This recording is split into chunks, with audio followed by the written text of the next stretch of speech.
Okay, hi everyone. Sorry ya sebab dah lama gila tak apa ni I dah lama tak buat video because I think those yang biasa follow I dalam Facebook tu they know that there's something going on with my work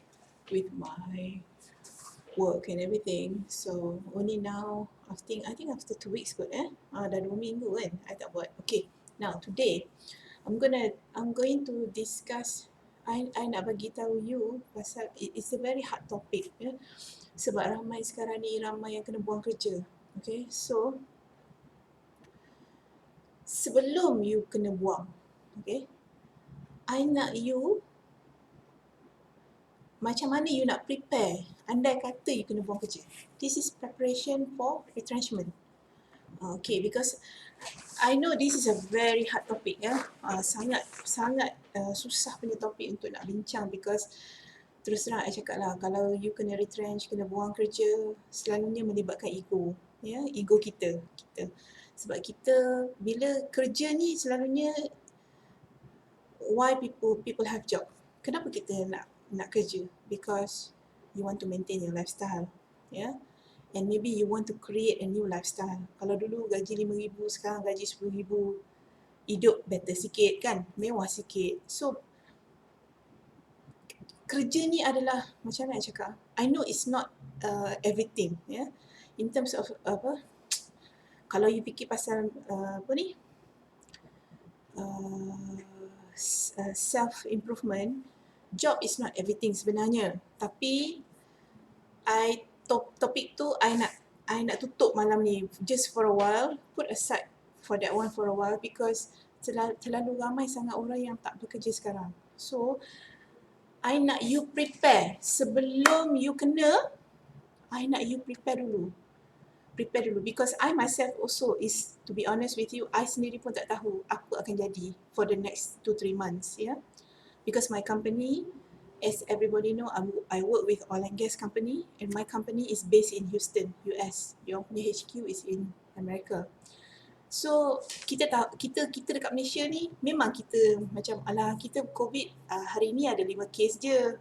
But in US, kalau you tengok dengan Black Lives Matter punya movement lah apa benda tu, dah beratus-ratus ribu dah sekarang ni kena kes COVID-19. So and how do I say this? Walaupun kita tak nampak depan mata kita berlaku dekat Malaysia, tapi apa yang berlaku dekat US, since my company HQ dekat US, maka benda ni ada efek. It's affecting them.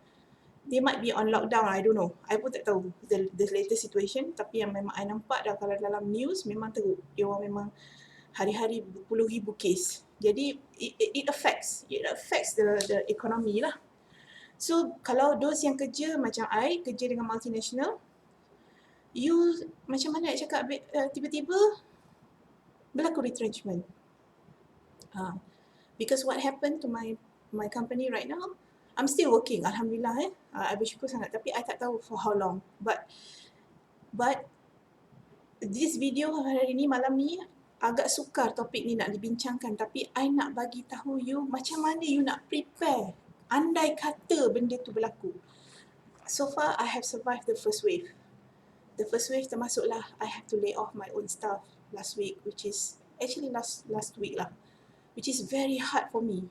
Very hard. Bukan senang tau kalau you nak tiba-tiba nak bagi tahu somebody you know very well, budak bawah you kan, you tahu dia kerja pun performance okay apa semua. It's not easy for you to actually tell him that the company no longer want you. Bukan mudah tau. Dia jadi macam satu torture. I sampai migraine because I macam, because we have a heart. Kita manusia. Kita semua manusia, kita bukan robot, you know. So because I pernah kena dulu.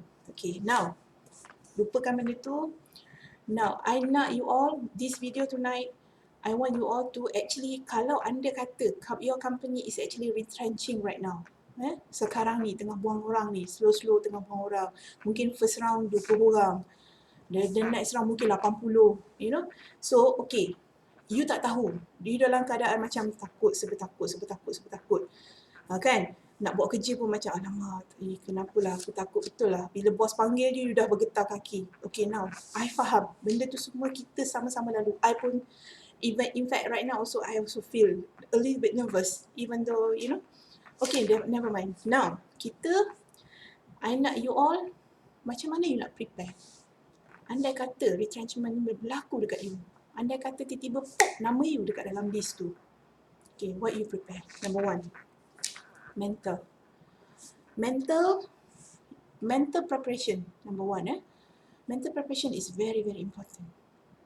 Okay, macam mana I nak cakap dengan you? You kena prepare mentally. Okay, sebab tu I cakap dengan you, I always teach people how to read body language. Kan, you kena tengok, jangan percaya sangat cakap orang. Katakan kalau macam, dekat dalam meeting dengan bos you apa semua, dia orang semua, bila orang tanya pasal retrenchment, company ni akan buang orang ke? Lepas tu the CEO or somebody akan cakap, oh tak ada, we don't. No. Don't trust that. I cakap terus terang dengan you sebab I dah banyak kali kena. Sebab bila you kena, you akan, I takut you sakit jantung. Sebab tu kita nak, tonight my video is very hard, but I know I'm going to help a lot of people. I want you to prepare mentally. Mental, you kena prepare dulu. Because bila you dah prepare mental, bila benda tu berlaku, you macam boleh, you tak terkejut sangat. Okay, now, I bagi you signs. I bagi you tanda-tanda yang you ni mungkin bakal akan kena. Okay, ni I terus terang cakap ni I tak ada buat notes, tak ada apa, but this is based on my own experience. Number one, boss you dah hint. Bukan CEO, bukan CFO atas tu presiden ke apa, bukan. Ini boss you sendiri, the one that you report to, direct report. Dia dah bagi hint kat you. Dia dah cakap, dia kata the company is not doing very well, blah blah blah. There will be a few rounds of retrenchment. Dia dah bagi tahu you. Okay, itu number one. Bila you dah bagi tahu you kena prepare mental. Mental you kena prepare.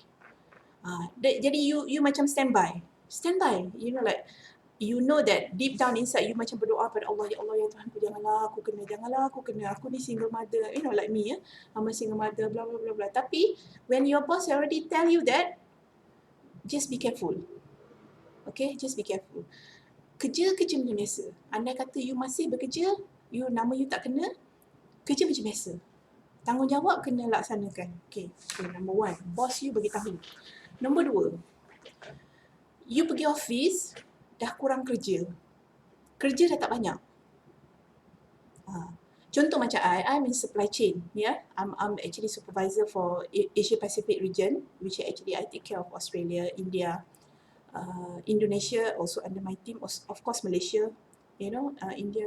Okay, so basically bila kita orang, because I'm in supply chain, jadi bila kerja dah kurang, kalau biasa, kalau macam time okay,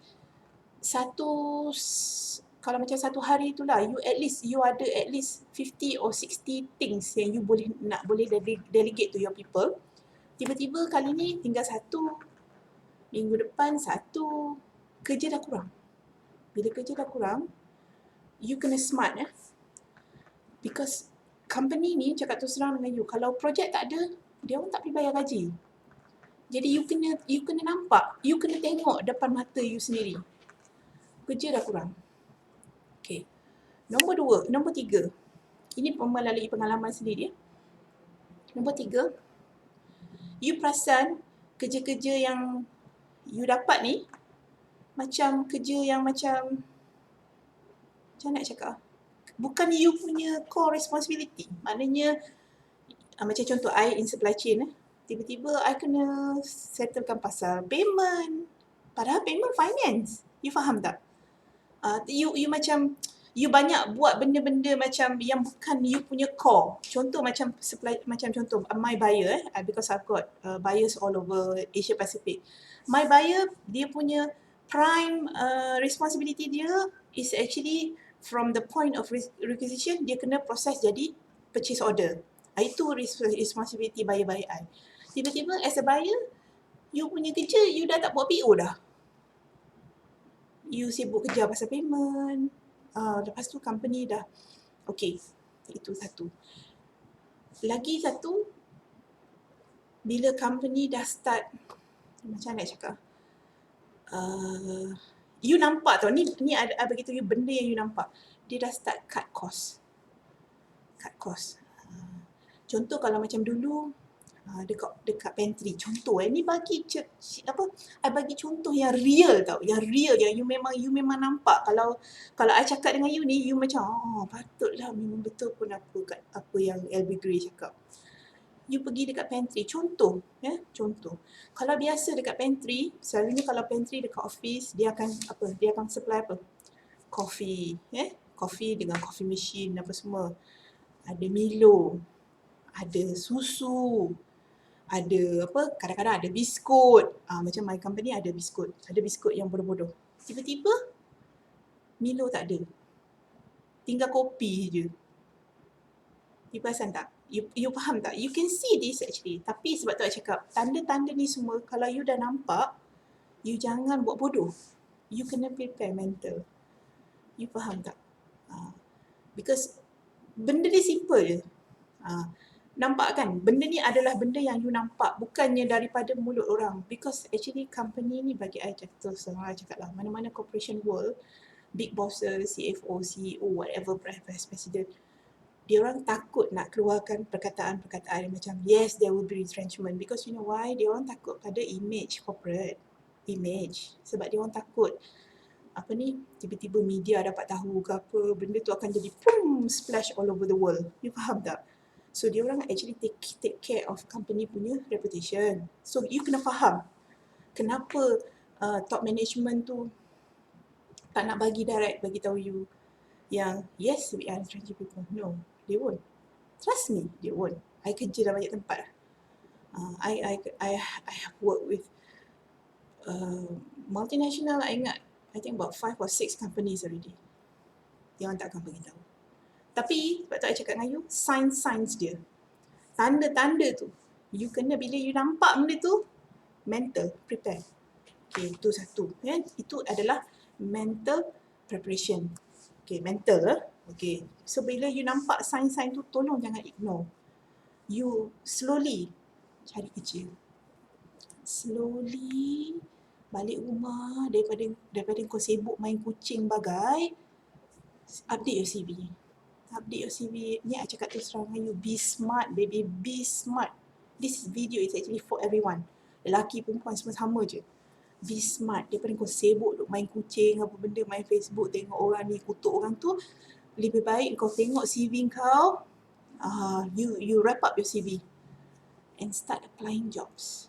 Start applying because you know that somehow or other, kalau tak hari ni, maybe bulan depan. Kalau tak bulan depan, 2-3 bulan lagi. In the end, kau kena juga. You understand? So now, prepare mental. Okay, number 1. Number 2, financial. Kalau you tak ada kerja, sebab I dah biasa tak ada kerja. Ni I cakap terus terang, because I'm a single mom. I dah biasa tak ada kerja. I dah pernah berlaku retrenchment sekali. Lepas tu, I pernah kena terminated without any reason. Tapi that company sekarang ni, I terus terang cakap lah, memang labor office sekarang ni dah naik labor court dah pun. Because memang I report benda-benda yang wrongdoing ni kan. Tapi okay, fine. Yang itu lain cerita. Sekarang ni, kalau you kena terminate, you jangan fikir ni I cakap terus terang, ramai orang macam macam alah tak apa, kalau terminate pun ada compensation kan, mesti company bagi duit. Excuse me, ni I cakap dengan you you jangan fikir macam-macam. Because sekarang ni company is having a lot of, banyak company is having a lot of what? Financial issue. Financial means what? Duit, tak ada duit. Jadi you jangan expect, contohlah macam aku dah kerja, aku sini permanent, aku dah sini 4-5 tahun. So at least company akan compensate aku at least 5 years, lepas tu campur dengan retrenchment package. Tapi kalau ikut labor law, kalau kau permanent for 5 years, memang dia kena bayar kau 5 months salary, yes. Tapi retrenchment package tu, you tak tahu. You tak tahu berapa banyak you dapat. Okay, now, sebelum berlaku benda tu. Katakanlah, ramai orang macam cakap, alah jangan risau, kalau kau kena buang mesti dapat compensation punya. I cakap dengan you terus terang, orang-orang yang macam ni yang akan selalu menggelupur bila dia kena buang kerja. Because you know why? Dia tak prepare. Okay, macam mana nak prepare financial preparation? Save money. Sekarang, now, simpan duit you. Kalau sebab you dah nampak tadi kan mental preparation yang I cerita kat you kan, bos you dah cakap, dah hint. Tak henti-henti lagi ke? Okay. Apa tu, you dah nampak dekat pantry dah tak ada, Milo dah tak ada. Tinggal kopi je. Saya silap mi susu pun dah tak ada, tinggal gula je. Kopi dengan gula je. Maknanya company is not having money. You dah nampak benda tu. Bila you dah nampak benda tu, walaupun you are still working, please save money. Simpan duit. Jangan tak payah nak benda-benda yang you spend hanya untuk benda yang sangat-sangat perlu sahaja. Okay? Contoh macam I terus terang. Because I dah banyak kali kena tau. Few times I dah pernah kena. Bila time macam ni je, I akan save duit. It's like a trigger point for me tau. Macam trigger, bila bos dah cakap macam ni, okay, save duit. Simpan. 1 bulan tu at least kalau katalah gaji you 10,000 katalah contoh kan. Kata gaji you 10,000, you tolak-tolak sewa rumah, bil elektrik, bil air kata ada 8,000 katakan. Okay, tolak 8,000 tu tinggal 1,000 untuk duit you belanja. Stop pergi beli baju, stop pergi beli pergi beli perfume, pergi Sephora nak beli makeup, tak payah. You understand tak? You faham tak apa I cakap? Andai katalah kalau betul-betul you macam, contoh macam I ni, this lipstick I selalu pakai Sephora tau. But this lipstick I beli Maybelline je babe. Orang tak tahu pun lipstick ni brand apa. So tak payah nak pergi sampai kat Sephora harga RM80 lipstick. Kau beli je lah yang dekat Maybelline ke, Silky Girl ke apa ke, yang dekat pharmacy biasa tu RM9. Ni RM9. People don't know. You understand tak? Katakan contoh macam I dah memang I run out of really red lipstick. Memang I nak. I beli murah je. Financial preparation. Okay, contoh macam lelaki yang smoke. Ya, ni I beritahu kisah a few of my friends lah, of course the guys also. Same thing. Bila dia orang nak save duit je, I nampak dekat office dia orang akan roll sendiri cigarette tu.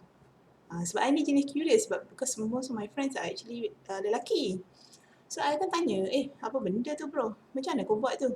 Alah senang je, aku beli murah. Simpan duit dah, dia cakap. Itu adalah orang yang bijak.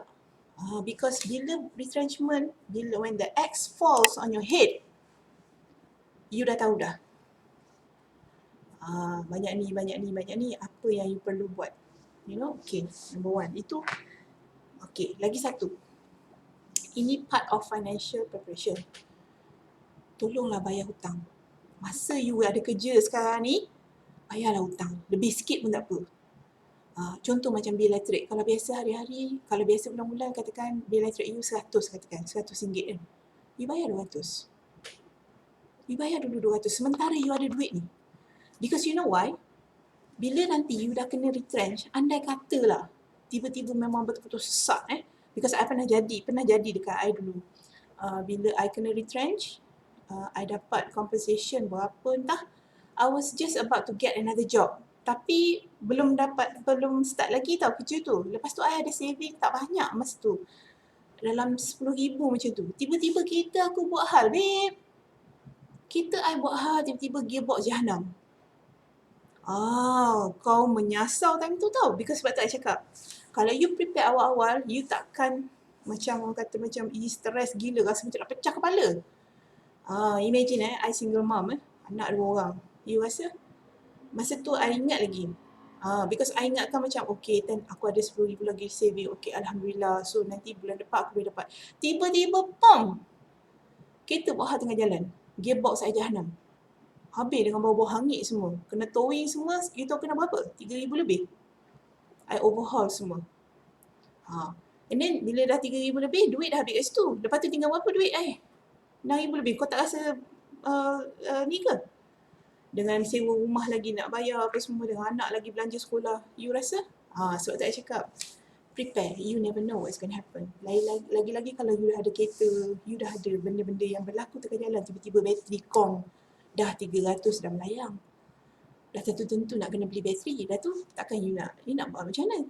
Kan? Bateri kong. Tiba-tiba apa macam-macam lah. Tayar pancit ke apa ke tiba-tiba kan.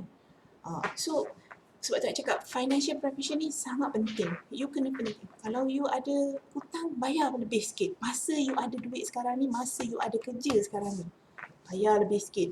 Sebab bila nanti you susah, at least you boleh hold benda tu. Maknanya you tak payah bayar dia for like 1 month. You know, kalau you dah bayar lebih kan, sebulan you tak payah bayar dah bil elektrik. Selamat dah kat situ. Kalau tidak kan tak pasal-pasal you balik rumah tengok rumah gelap.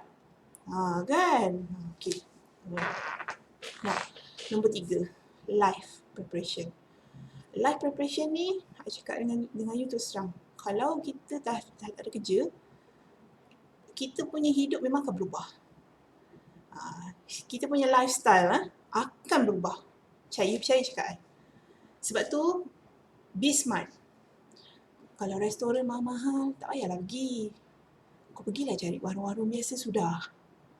Kan, macam I kan. Masa I kena dulu, I learn sebab tu I cakap the magic about learning curve is actually when you have no money in your pocket, you will learn. You will learn. I dah tak pergi dah. Kalau nak makan tom yum ke apa, I dah tak pergi dah kedai-kedai mahal-mahal. Pergi Bangkok Village ke benda satu mangkuk tom yum sampai RM20-30. Tak ada. I pergi warung biasa je. I order tom yum campur dengan nasi putih dengan air teh panas, tak sampai RM10, babe.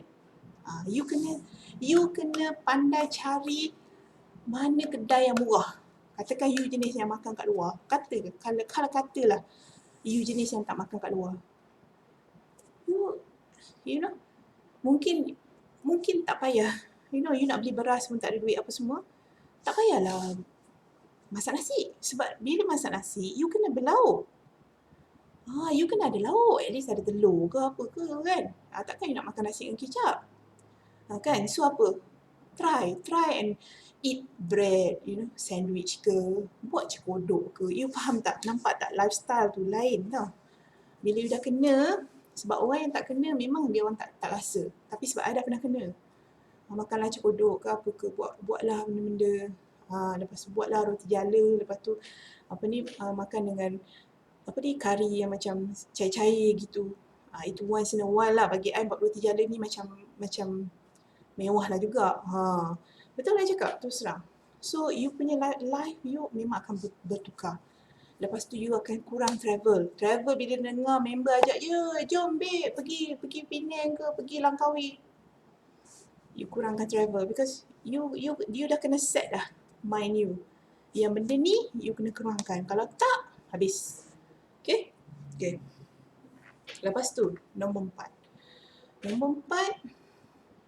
You have to get your life back on track. Maknanya, andai kata you jobless, you dah kena buang kerja. Apa you buat? It's okay you nak menangis. Kalau perempuan selalu menangis. 2 minggu menangis, tak apa. Nangis, let it out. Let it go. All yang semak-semak apa semua ni, let it go. Let it out. Biar buang benda-benda yang toksik dalam badan you. You rasa macam, bengangnya kenapa macam ni, kenapa aku, kenapa tak orang tu, kenapa tak expatriate ni, Mamat tu, Mak Saleh tu disimpan pula, tapi aku dia pergi buang. Banyak persoalan yang akan berada dalam diri you. Most of the time it's actually self-pity. You akan rasa macam, ya Allah, ya Tuhanku, kenapalah jadi macam ni. Okay. There are time for grief. Sebab tu saya cakap, kita ni manusia, kita bukan robot. Ya, kita masing-masing ada perasaan. Tapi, to get your life back on track, you kena let it go. You nak menangis, berbakul-bakul, 2-3 minggu duduk terperuk depan TV, termenung, tak mandi, tak apa. Go ahead. Buat. Tapi, do not do that for too long. You understand? Because you're wasting time. You are wasting time. Kalau you nak get back on track, you have to start finding another job. Cari kerja lain. Sebab tu I cakap awal-awal, bila you dah prepare ni, bila benda ni jadi pump. I cakap terus terang macam even right now, so I terus terang I cakap dengan you because my boss have already mentioned something lah last week. Sebab tu I macam nak buat video ni pun I macam tak bersemangat sangat tau, because of something happen in my personal life, especially my work kan, because that's my focus lah kan. Dia ada hint-hint lah, dia cakap because he's a Singaporean, my boss, yeah. So because of this COVID-19, he cannot come to KL office, so he's always work from home in Singapore. Jadi dia ada cakap dengan I, dia kata he thinks that he might be in the list. So dia cakap dengan I, dia kata I want you to prepare also, have other option. You tahu apa I buat? Because this is already science. Sebab tu I cakap you jangan jadi bodoh. Bila boss you dah cakap something like that, quickly update your CV. CV update malam tu juga. I terus malam tu, tapi dengan hati ni, jantung ni rasa macam nak pecah. But I keep on praying to God that, you know, I will not be in the list lah. But if I'm in the list, at least I'm preparing myself. I dah start apply dah kerja. 2-3 hari lepas. Dah start dah apply. Daripada malam duduk diam tengok Facebook, nak kutuk orang tu, nak kutuk orang ni. I tak macam tu. Bagi I, my quality time is focus. I dah update my CV, I dah hantar dah. I dah start. Bila you apply kerja, masa you masih bekerja sekarang ni, it's a lot easier tau. Berbanding dengan bila you dah kena nanti, you baru nak cari. Masa tu you punya mental sangat torture. You percaya cakap I. Sebab tu those yang masih ada kerja sekarang ni, stand by. Andai kata kalau ada hint-hint yang macam I cakap tadi tu, be careful. Be careful because you never know. You takkan tahu. Dia orang takkan cakap, aku akan buang kau bulan depan, kau dah tak ada. Tak ada orang yang akan cakap macam tu kat you. Trust me. Because retrenchment ni sebenarnya is very, very confidential to the company tau. Because some company, dia orang tak berani nak announce benda-benda macam ni. Bila dah berlaku baru tahu, Sapura rupanya buang orang lah, 20%. Nampak? Dia orang takkan cakap. So be careful. Sebab tu saya cakap, you kena mental. Actually bagi I lah, dalam banyak-banyak ni, 2 ni je yang penting. Mental preparation dengan financial. Actually kalau 2 ni, benda ni 2 ni you boleh cover, I rasa kalau you dapat retrenchment letter tu, you tak adalah terduduk sangat. You faham tak? So, okay, now my video is, the next video also will be a lot about career also, okay? Because I tahu, because it happened to my staff last week, I had to lay off one person, and then the week before that, we had to lay off our buyer in India. Also same thing. I know it's very tragic, tapi tak boleh buat apa. Tak boleh buat apa. When you have to go, you have to go. Dan tak ada siapa nak akan tolong you. You have to help yourself. You understand tak? Kalau you dah terduduk, macam contoh, macam you tak prepare mentally, susah. Mungkin you akan sakit. Sakit jantung ke apa ke. Kan? Depression, you akan stress. Tapi cuba kalau you dah mentally, you dah prepare, you'll be a lot softer lah. Orang kata the fall, benda tu jatuh, tapi the landing is a lot softer than when you fall on a very hard surface. You understand tak? Kalau you tak prepare, as if macam you jatuh dekat atas lantai konkrit. You mungkin patah pinggang ke apa ke. You faham tak? Because the damage is more. Okay, now. Okay, I think that's about it lah. Nanti, okay. Thank you all. Be smart, Remember, be smart. Alright. Take care. Bye.